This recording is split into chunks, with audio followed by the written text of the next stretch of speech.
tänään tosiaan lähdetään reissaamaan. Matkana on Helsinki ja näköjään sieltä tulee Helsingistä päin tai mahdollisesti tehtailta juna. Tosiaan juna-asemalla oottelen ja nyt päästään lähtemään tai minä pääsen lähtemään. Aika siistiä. Tästä se mun ensimmäinen vlog alkaa. Kun tultiin puolen päivän jälkeen, niin ajattelin, että kun kuitenkin istuttu 5 tuntia, niin mäpä hilppasen kävellen sinne tänne hotellille ihan vaan sen takia, että kroppaan saa vähän hereille. Ja mä hilppasin hotellille ihan vaan sitä varten, että mä kysyin, että saanko mä jättää sinne jo valmiiksi rinkkaa, koska se paino kuitenkin aika rutkasti. Naiset kun tietää, niin ne pakkaa kaiken mahdollisen. Ja koska 5 päivää ollaan reissussa, niin sitä tavaraa on. No, sit kun mä Hotskulle pääsin, niin iloksi huomasin, että hotellihuone on jo valmis ja mä pääsin kirjaantumaan heti. Ja mä tulin hotellihuoneeseen ja en ole aikaisemmin tässä hotellissa käynyt, niin oli kiva vähän tutustua, että minkälainen paikka. Ja tosi kiva, tosi siisti. Tosi semmoisia inspiroivia yksityiskohtia, mitkä herätti mielenkiintoa ja muutamia kuvauksiakin tuli heti tehtyä ja näpsittyä kuvia.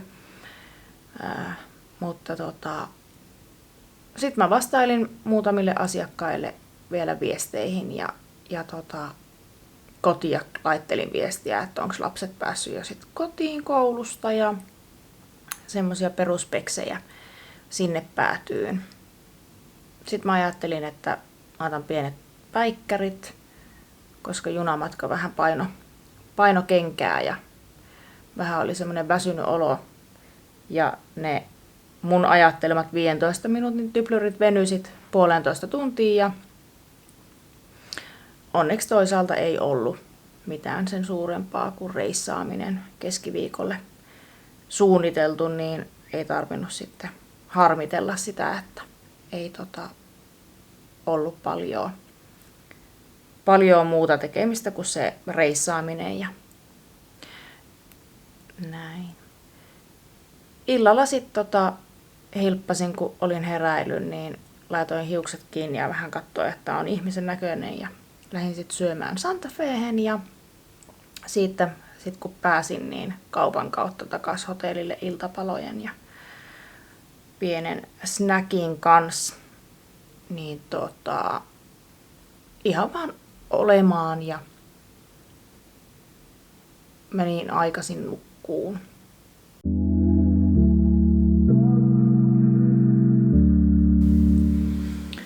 Joo, tosiaan torstai-aamu starttasi sillä, että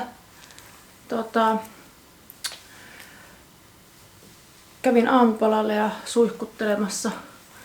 Pikkusen oli katkonainen yö, en tiedä mistä se johtuu, ehkä se siitä niistä mun 1,5 tunnin paikkareista, mutta joo. Nyt valmistaudutaan sitten päivään, joka on aika lailla podcast-painotteinen. Ja kroppa on ravittu, joten nyt mä käyn hakee itse asiassa. Mulla jäi toi uimapuku pois matkasta, niin mä käyn sen nappaamassa tosta ja sit mä treffaankin jo Marian. Niin joo. Sitten päivä lähtee käyntiin ja tässä on sitten pikkuhiljaa kohti Stokkaa ja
Tosiaan ollaan rakennettu nyt sitten vaihtoehtoisena tämmönen pieni bunkkeri. Maria oottaakin jo mua siellä. Ja täällä ollaan!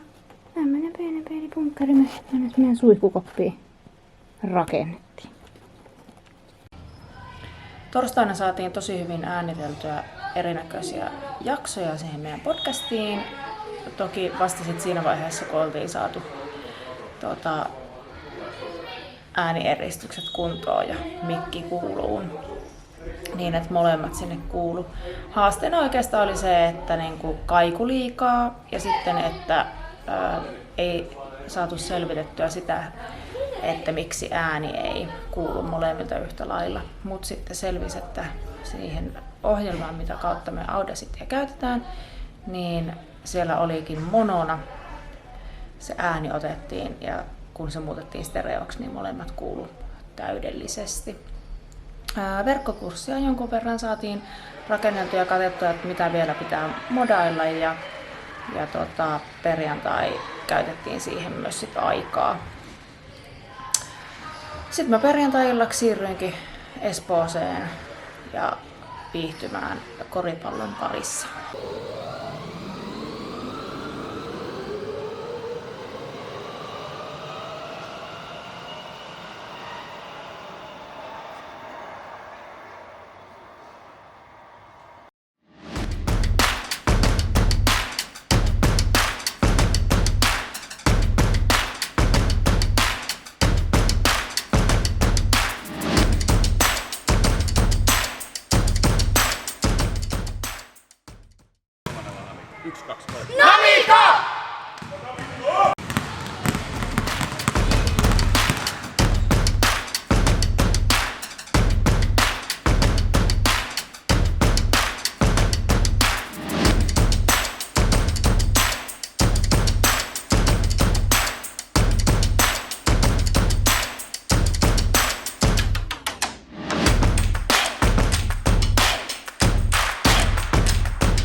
Sitten tosiaan nyt viikonloppu on mennyt vahvasti turnaushulinoissa ja jännityspelien keskellä.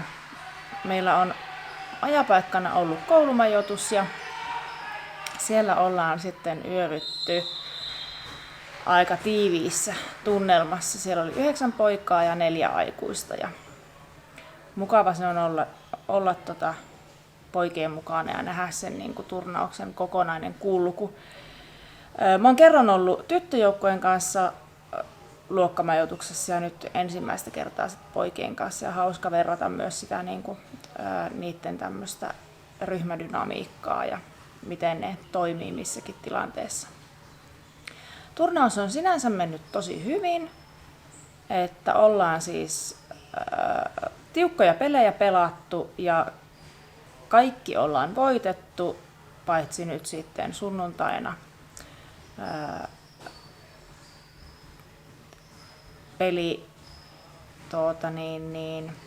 kumpi pääsee sitten finaaliin ja kumpi sitten pääsee pronssipeliin. Ja ihan muutamalla pisteellä, tai itse asiassa se ei se ollut edes muutama piste, vaan se oli, olisiko se ollut 15 pinnaa sitten lopussa.